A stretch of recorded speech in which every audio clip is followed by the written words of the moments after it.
अस्सलाम वालेकुम dear students, I hope कि आप सब लोग ठीक ठाक हैं। आज हम बायोलॉजी 9th के चैप्टर 1 का लास्ट टॉपिक डिस्कस करने जा रहे हैं, जिसका नाम है सेलुलर ऑर्गेनाइजेशन।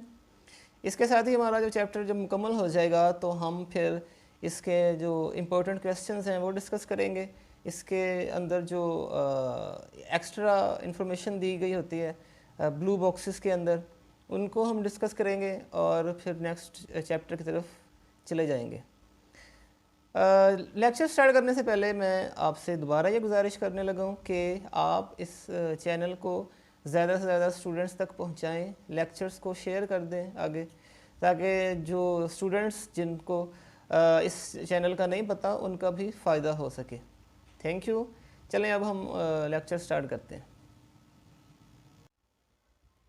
जी स्टूडेंट्स, सेलुलर ऑर्गेनाइजेशन हमने लास्ट जो टॉपिक कवर किया है उसका नाम था लेवल्स ऑफ ऑर्गेनाइजेशन। अब हम पढ़ते हैं सेलुलर ऑर्गेनाइजेशन। हमने ये पढ़ना है कि सेल्स किस तरह से तरतीब पाए होते हैं और इनकी बुनियाद पे, इनकी तादाद की बुनियाद पे या इनकी ऑर्गेनाइजेशन की बुनियाद पे जो है आगे कितनी तरह के जानदार मौजूद हैं।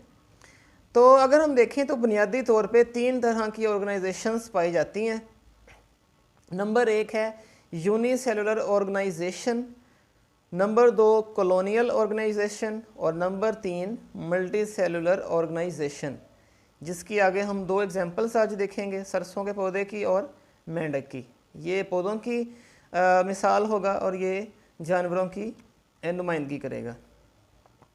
तो पहले ज़रा हम इसको समझ लेते हैं कि यूनिसेलुलर ऑर्गेनाइजेशन क्या है और इसमें कौन कौन से जानदार पाए जाते हैं। तो यूनी का मतलब होता है एक, यानी ये सेलुलर ऑर्गेनाइजेशन की वो किस्म है जिसमें जानदार का जिस्म, पूरे का पूरा जिस्म सिर्फ़ और सिर्फ एक सेल पे मुश्तमिल है। वो एक सेल ही उसके ज़िंदगी की बका का ज़ामिन है। उसके अंदर जितने भी केमिकल रिएक्शंस हो रहे हैं तमाम के तमाम का ज़िम्मेदार वो एक ही सेल है और वही उसकी ज़िंदगी की इकाई है। वही उसको कह सकते हैं आप कि वही उसकी जो है वो बुनियाद है और उसका मरकज़ है। तो एक सेल ही जो है वो माहौल के साथ रब्ता रखता है, उसके साथ इंटरेक्शन करता है और ज़िंदा रहता है। इसकी मिसाल हम देख सकते हैं, यूग्लिना है, बैक्टीरिया है, इसके अलावा पैरामीशियम और अमीबा, ये सब के सब जो हैं वो यूनिसेलुलर ऑर्गेनाइजेशन में आते हैं। अच्छा, जो जानदार यूनिसेलुलर ऑर्गेनाइजेशन के अंदर आते हैं उनको हम कहते हैं यूनिसेलुलर जानदार, यूनिसेलुलर ऑर्गेनिज्म या यूनिसेलुलर जानदार। ठीक है जी। सॉरी। नंबर 2 पे आता है कॉलोनियल ऑर्गेनाइजेशन।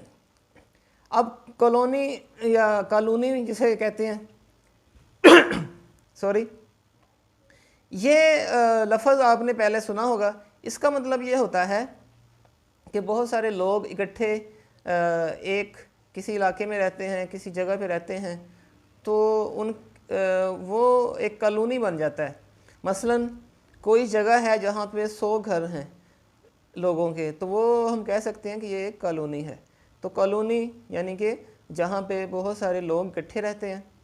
अच्छा, अब कॉलोनियल ऑर्गेनाइजेशन में यही होता है कि बहुत सारे जो यूनिसेलुलर जानदार हैं, ये याद रखना है कि इसमें मल्टी सेलुलर नहीं होगा, यूनिसेलुलर जानदार जो कि अब यहाँ पे इकट्ठे हो गए हैं, उन्होंने एक ग्रुप बना लिया है और एक कॉलोनी की शक्ल इख्तियार कर ली है, तो उसको हम कहते हैं ये कॉलोनियल ऑर्गेनाइजेशन है।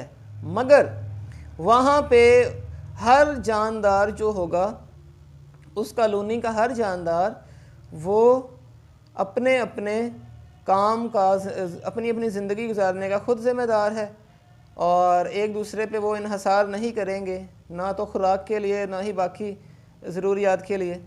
अब ये देखें, ये एक कॉलोनी है और इसकी मिसाल है वॉलवॉक्स। अब ये वॉलवॉक्स की एक कॉलोनी है।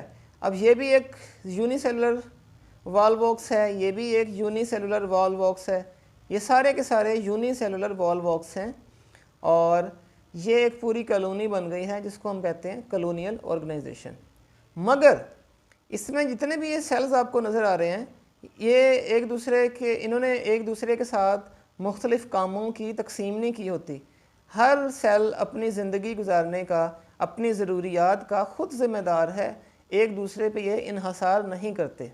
ठीक है, बस फ़र्क ये है इसमें और इसमें कि यूनिसेलुलर जो ऑर्गेनाइजेशन है उसमें वो अकेले अकेले रहते हैं और जो कॉलोनियल ऑर्गेनाइजेशन है इसमें यूनिसेलुलर जानदार एक ग्रुप बना के या एक कॉलोनी बना के रहते हैं। ठीक है, तो इसकी मैंने मिसाल आपको दे दी वॉल बॉक्स। ये एक सब्ज़ अलगा की मिसाल है वॉल बॉक्स, जो कि समंदरी पानी में आम तौर पे ये जगह इस तरह से कॉलोनी बना के रहता है।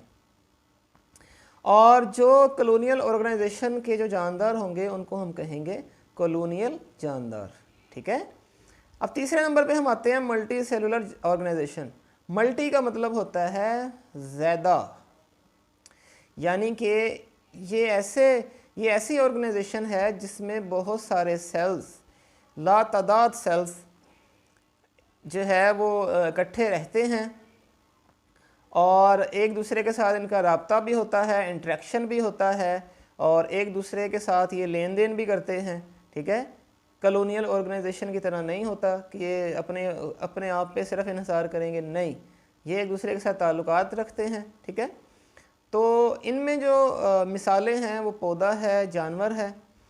पौधे और जानवर के जो जिस्म हैं, पूरा बॉडी है, वो करोड़ों बल्कि अरबों सेल्स से मिलके बनता है और इसीलिए इनको हम मल्टी सेलुलर जानदार कहते हैं। ठीक है, मल्टी सेलुलर पौधा या मल्टी सेलुलर जानवर, यानी कि मल्टी सेलुलर ऑर्गेनाइजेशन में जानदार आएंगे उनको हम कहते हैं मल्टी सेलुलर जानदार। ठीक है, अच्छा, अब ये जो मल्टी सेलुलर जानदार होते हैं या मल्टी सेलुलर ऑर्गेनाइजेशन है, इसमें अगर हम गौर करें तो इसके अंदर सेल्स जो हैं वो मिलकर टिश्यूज़ बनाते हैं, टिश्यू से आर्गन्स और आर्गन सिस्टम्स जो हैं वो वजूद में आते हैं और इस तरह से इनका जिस्म जो है वो बनता है।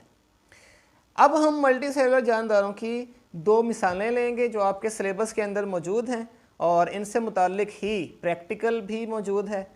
तो मल्टी सेलुलर जानदारों में जो पौधे की मिसाल है वो हम लेते हैं सरसों की, यानी कि मस्टर्ड प्लांट, और जानवरों के अंदर जो हम मिसाल लेते हैं वो हम लेते हैं फ्रॉग यानी मेंढक की। तो पहले हम सरसों का पौधा यानी कि मस्टर्ड प्लांट को डिस्कस करते हैं। इसका नाम जो है सबसे ज़रूरी, इन दोनों के नाम जो आपने याद रखने हैं साइंटिफिक नेम्स। सरसों के पौधे का नाम है ब्रासिका कैम्पेस्ट्रिस। ठीक है, इसको सर्दियों के शुरू में लगाते हैं और सर्दियों के एंड पे इसको काश्त कर लिया जाता है, यानी कि इसकी फसल तैयार हो जाती है। इससे हमें एक तो इसके तने और पत्ते वगैरह वो हमें मिलते हैं, इसके अलावा इससे हमें बीज हासिल होता है।